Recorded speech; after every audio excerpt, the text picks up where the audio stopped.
So guys welcome back to my new blog. आणि आज आपण जात आहोत चेतनच्या शेतात. तर चेतन रेडी आहे आपल्याला घेऊन जायला. तर चला बघू त्याच्या शेतामध्ये काय काम आहे काय नाही. बाकी आता त्यांनी सगळे ढोरं वगैरे जेवढे होते गाई वगैरे त्यांनी इकडे प्लॉटिंग मध्ये त्यांचं खळ वगैरे बनवले आणि इकडे आणलेत. त्यांनी आता त्यांना चारा वगैरे केलाय. चला आता जाऊ चेतनच्या शेतात. हाय वातावरण मस्त म्हणला. हा आजचं वातावरण मस्त आहे.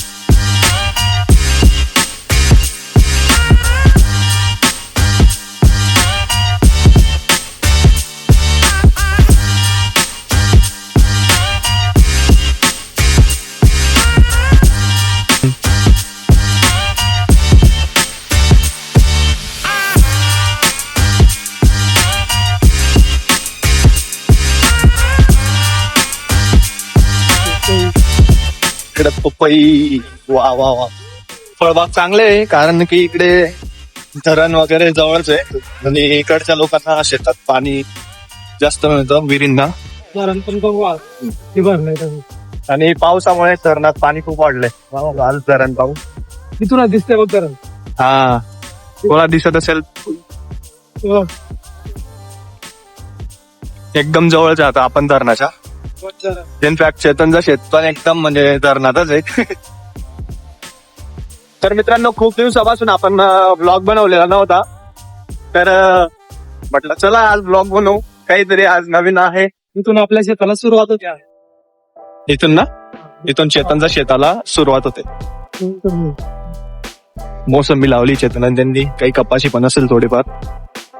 कपाशी पण लावली का चेतन त्यांचे कुत्र. सिक्युरिटी Z+ सिक्युरिटी ठेवली त्यांनी इकडे. आपल्या अंडर आला आता सगळं. आणखी 2 सिक्युरिटी आले चेतन त्यांचे. Hi hello.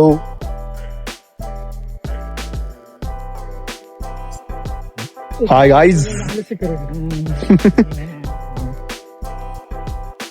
चेतन आणि चेतनचे गार्ड्स. बाकी पाहू शकता तुम्ही हे धरण जवळच आहे आपल्या चेतनच्या शेतापासून. बाकी ही मोसंबी तुम्ही तणनाशक फवारले का? Guards safety plus. मस्त आहे मस्त आहे. चेतनचं शेत जाईल. चेतनच्या शेतात आल्यावर मस्त वाटतं कारण की आपल्या शेताकडे असं काही वातावरण एवढं धरण वगैरे बाकी शेत असतं. आणि चेतन त्यांचे गाई वगैरे जे होते ते आधी शेतातच राहायच्या बट त्यांनी आता त्यांच्या प्लॉटिंग मध्ये घेऊन गेले म्हणजे गावाजवळ घेऊन गेले. शेतापासून खूप 1-2 किलोमीटर दूर आहे आता ते. आणि चालणार आहे असे गाव थांबले तुम्ही रस्त्यात. गो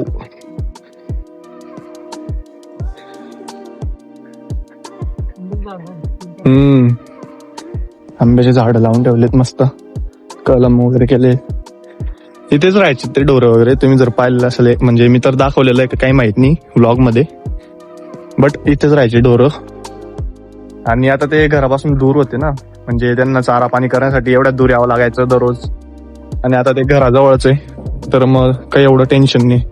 आता आपण करणार काय मग? चला 5 मिनिटं आपण फक्त राऊंड मारून येऊ बागात मध्ये. तर आपण कपाशीकडे जाऊ. ओके. तर आता आपण मोसंबीच्या बागेत जाऊ चेतन सोबत.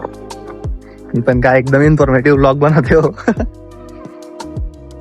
असं नुकसान होतं वाटतं आपल्याला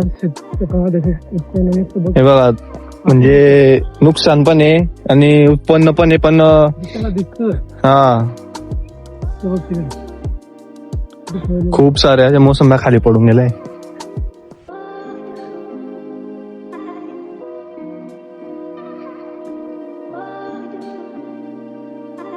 बाकी या फळबागामध्ये उत्पन्न तर राहतच असेल ना चांगलं. कपाशीपेक्षा तर एक पाठीने चांगलं उत्पन्न. हा म्हणजे कपाशी आपल्याला वर्षाला जेवढं उत्पन्न देते त्यापेक्षा काहीतरी दुप्पट किंवा तिप्पट उत्पन्नाने हा म्हणजे उत्पन्न चांगलं भेटतं कपाशीच्या हिशोबाने. इकडे खूपच असे म्हणजे जंगल सारखे दाट असं वातावरण आहे. एवढे मोठे मोठे झाड आहे 15-15 फुटाचे. मोसंबी झाडावर चढून तोडायला इतके मोठे जर झाड आहे म्हटल्यावर तर मग मोसंबी झाडावरच चढून तोडावी लागेल आता. वातावरण असं आवडतं असतं जंगल सारखं. कसं का नाही वर जबरदस्त भाई. फळबाग मस्त फुलली आहे. बाकी आपली Z+ आपल्या सोबतच राहणार आहे. आता काही विषयच नाही. एवढं मस्त वाटतं ना, म्हणजे मोसंबीचा बाग, यात एक बागायत पाळीव कुत्री, बागायत बाग सारखं, आणि बागात शेतकरी पडला असं नाव मागे तर. बागायतच लागली की. आता हे कसे तोडणार आहे यांना? वर जायचं म्हटलं तर ते खाली येऊन तोडायचं कसं साधा. आणि यांची कटिंग करणं गरजेचं राहतं का नाही? मग झाडाच्या फांद्या जर खाली टेकावल्या हा हा हा, जमीन निघणारे फंगस वगैरे ते फळावर आले की फळ गेलं. बरोबर. जसे की आता या झाडाच्या फांद्या खाली टेकलाय, मग यांना कट करावं लागत असेल. जास्त वजन होतं मोसंबीवर, बरोबर. त्यामुळे ते जातात. हा हा हा बाकी गोष्ट हा, हे खराब होऊन जाता. पण मग हे खाली जी मोसंबी पडते तिच्याने किती % नुकसान होतं? शेतकऱ्यांचं कमीत कमी 50% पर्यंत नुकसान होतं याच्यामुळे ना. म्हणजे जेवढा जो लागवड असते, म्हणजे फळ लागलेले असतात त्यापैकी बरेचसे 25-30% पडून जातात खाली.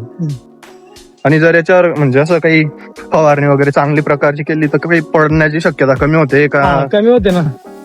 रासायनिक फवारण्या पण आहे आणि बायोकल्चर पण आहे. त्या फवारल्या तर बऱ्यापैकी पडण्याची शक्यता कमी होती. बरोबर. फंगसचा अटॅक असल्यामुळे फंगिसाइड फवारू शकतो आपण त्याच्यावर. बरोबर.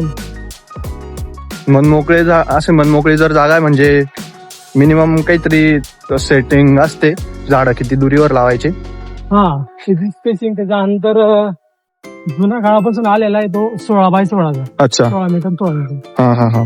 मग तो आता त्याची शेतीवर अवलंबून असतं. जास्त जमीन असली तर मग तो अंतर ठेवू शकतो आपण. बरोबर. नाहीतर मग आपल्याला कमी शेती असली तर मग आपण कमी करू शकतो. हा हा. तर आता इथून मोसंबीची बाग संपेल आणि पुढे लावली त्यांनी कपाशी. त्यात पण मोसंबी लागली.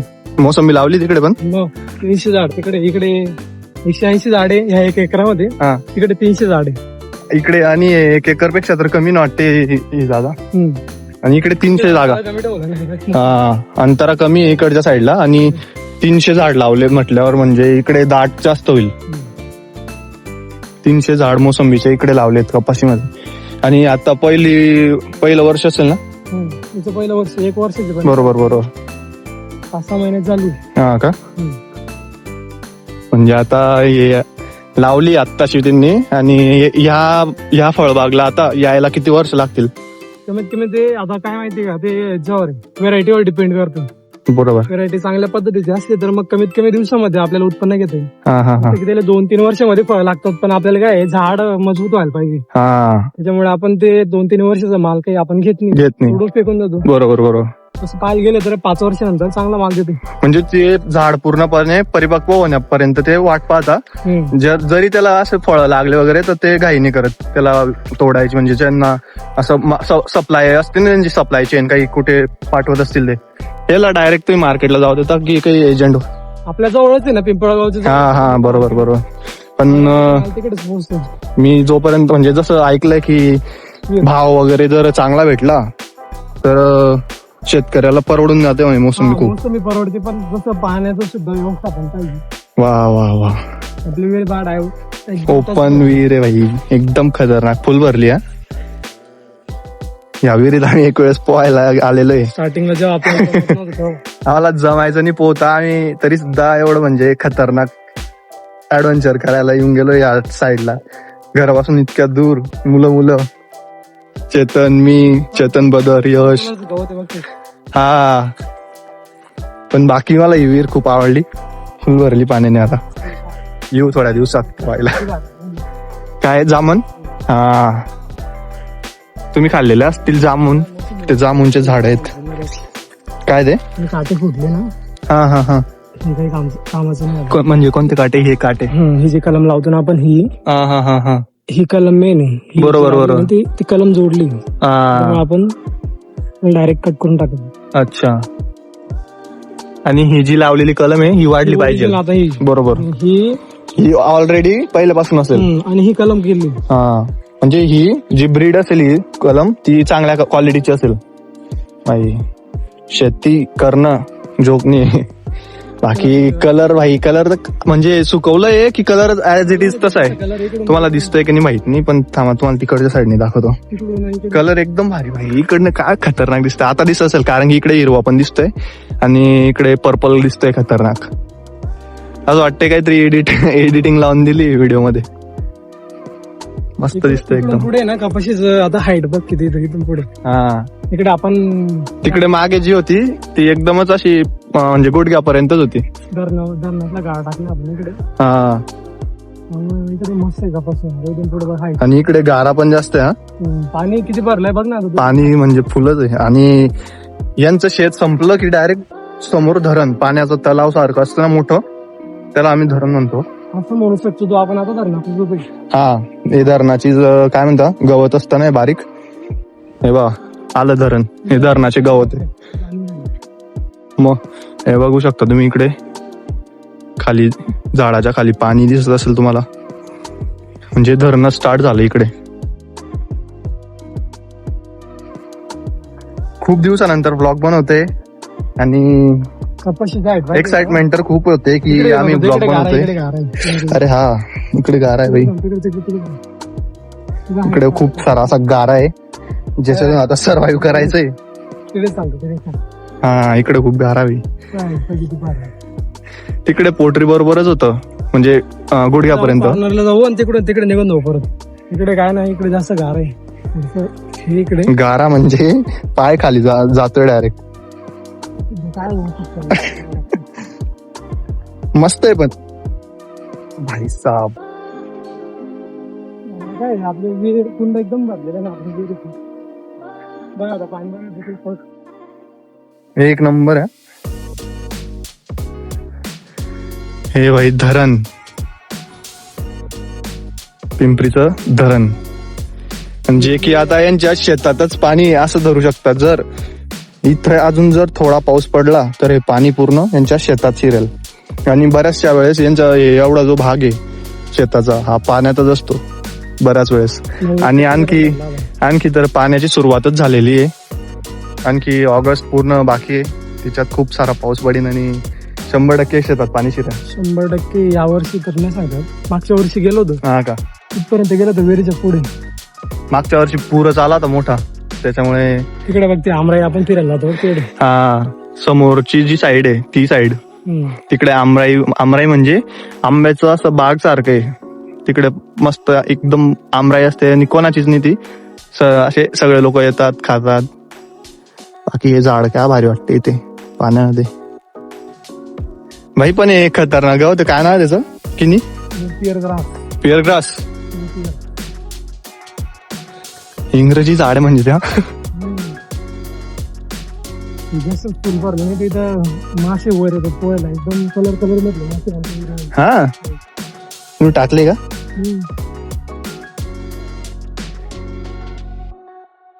आम्ही म्हणजे मी ना मोस्टली मराठीमध्ये प्युअर मराठीमध्ये थोडाफार ब्लॉग बनवायची खूप अशी कोशिश आणि ट्राय करतो.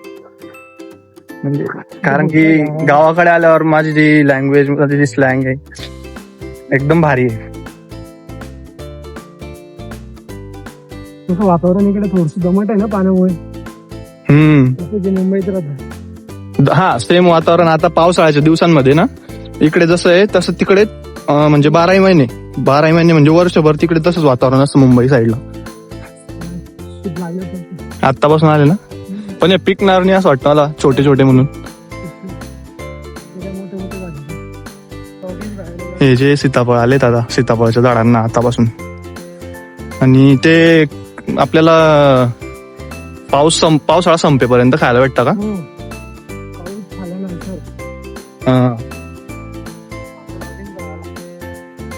डॉगेश भाई हा मेन मुख्य आहे वाटतं. मेन मुख्य आलाय आता.